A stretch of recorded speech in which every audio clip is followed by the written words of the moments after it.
ডিম দুধ এত কিছু আনছো কি এত টাকা খরচ কইরা? এত খুশি হওয়ার তো কিছু নাই, এগুলো তো আপনার জন্য আসে নাই। আপনার জন্য যেটা আসছে আলু, ওর মধ্যে আছে বেশি করে আলু খান, ভাতের উপর চাপ কমান।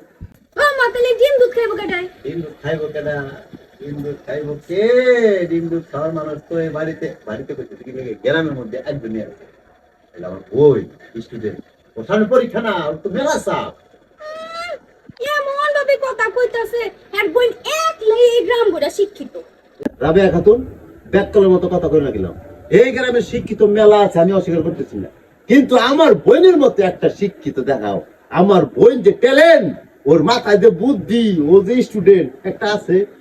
এই কথায় কথায় আমার অশিক্ষিত মহিলা বকে, হ্যাঁ? ওই কতবার কইছ না আমি 8 পাস দিছি, তোর ভাইয়ের কি এর মাথায় থাকে না, ভুলা যায় কেন? আরে যে তুমি গেছো জীবন স্কুলের বারান্দায় তো পারা দাও নাই, খালি মুহে ফটর ফটর। 8 পাস দিছে, 8 পাস দিয়ে উনি ব্যারিস্টার হয়ে গেছে। তাই ব্যাককল কইরা আমি যদি ব্যারিস্টার হইতাম, ওই তোর ভাইয়ের মতো বেটার সংসার আমি করতাম রে? জীবনও তো করতাম না। আর বিয়ার আগে আমার বাসার সামনে, আর বিয়ার আগে আমার বাড়ির সামনে রাজপুত্র লাইন ধরে খড়া থাকতো, ওই খালি বেল দিই। বেরে দাও নাই, তো হেলা কই গেছে? একটারও তো দেখি না। বিয়ে হইছে আজকে এতদিন, একটারও তো দেখি না বাড়ির সামনে এসে ডাকতে। ওর আগে খাতুন একটু বাইরেও দেখি, হ্যাঁ দেখালি